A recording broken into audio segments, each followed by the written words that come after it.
about you, verse 4 is a little bit scary to me. Well, actually, it's a lot of it scary to me. Because he says, before a word is on my tongue, you know it completely. I'm a talker. You can probably tell that. I know that comes as quite a surprise to all of you. And sometimes I don't think about what I'm saying. And even after I hear myself say it, I'm not thinking about what I'm saying. But this is more than just knowing our words. Of course he knows them, but he also knows what they mean. Because we don't always say what we mean, do we? I mean, think about it. Your best friend gets her hair cut. And you're like, oh, I love it, it looks great. And inside you're thinking, what were you thinking?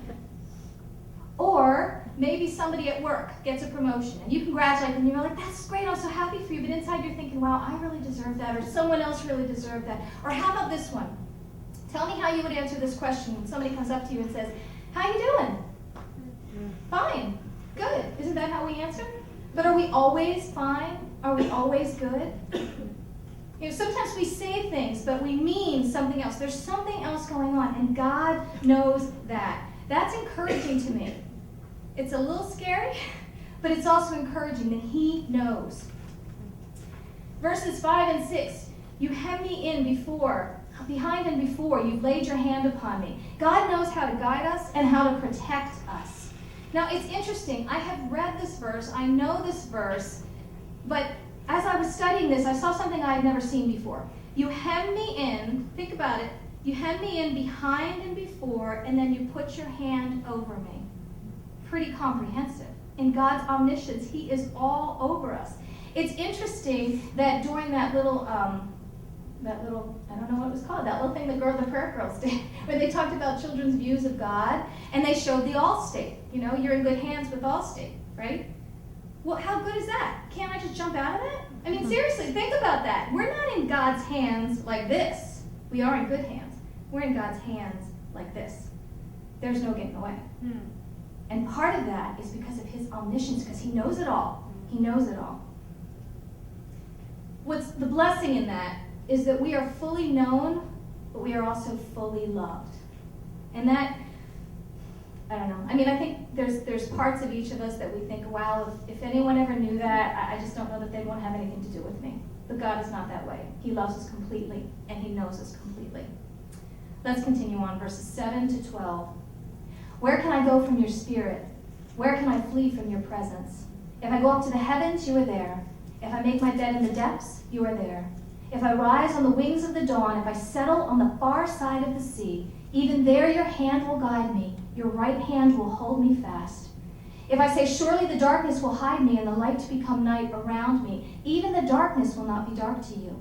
The night will shine like the day, for darkness is as light to you. The omni of God that we see in here is his omnipresence, which means he is all present. He is all places at all times. And it's funny, because I used to say, and I used to think, well, God is omniscient. He can be all places at all times. And I was like, no, there's no can be. He is. Yes, of course, he has the ability to, but he is. He is all places at all times. There's no place where he is not. What is so interesting, I love to go back to the original language. The Old Testament is written in Hebrew. The New Testament is written in Greek. And I don't know anything about either of those languages. But there's great resources out there that allow us to go back and see what the original word was. And sometimes you just find something amazing, and that's what happened here. Do you know that the word where it says, where can I flee from your presence? You know what the literal translation of that word is? Face. Where can I flee from your face? Oh, and it gets better. It's in the plural. The Trinity. Where can I flee from your faces? That's what he's talking about here. It's not just his presence. It's not just, I mean, we can be present in the same place but really have no connection, but it's, I can't flee from your face. His face is always with us. He's always looking at us. And then David goes on to specify some places where God is. Even though he's everywhere, he highlights some of them. And he says, God is with us in the heights and the depths. Now, what can that mean? Obviously, that can mean a physical location, the heights and the depths. But it can also mean the heights and the depths of success, or the heights and the depths of emotion. He is always there. He is always with us. In verse 9, he talks about, if I rise on the wings of the dawn and settle on the far side of the sea, and there your hand will guide me. Commentators believe that the phrase rising on the wings of the dawn actually refers to traveling at the speed of light.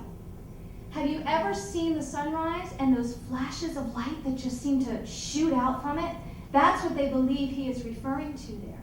So it doesn't matter where we go, it doesn't matter how we get there, it doesn't matter how fast we get there, God is with us. And then in verse 10 it says he holds us in his hand. We are in God's hands.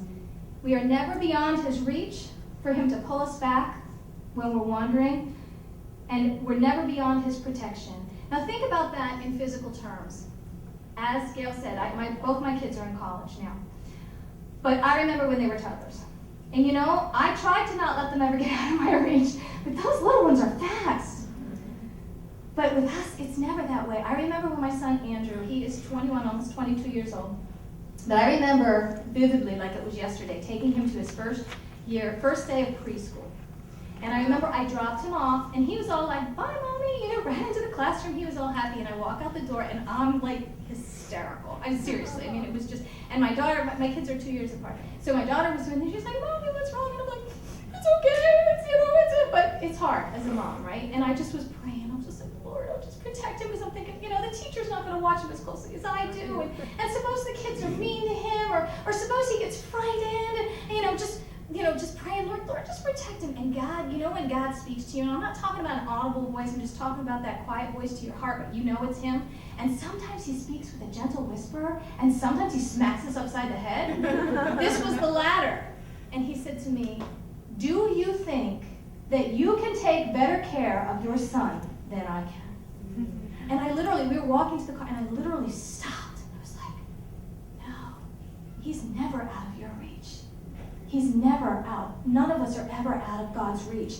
And I remember when Andrew went to high school, I remember, God replaying that, because, it's scary as they move on to the next phases. And then when he went off to college, we haven't gotten post-college yet, but I'm sure that'll come up again. God is always with us. His hand is always on us. John 10:27-30, Jesus is speaking. My sheep listen to my voice. I know them and they follow me. I give them eternal life and they shall never perish. No one can snatch them out of my Father's hand, out of my hand. My Father has given them to me.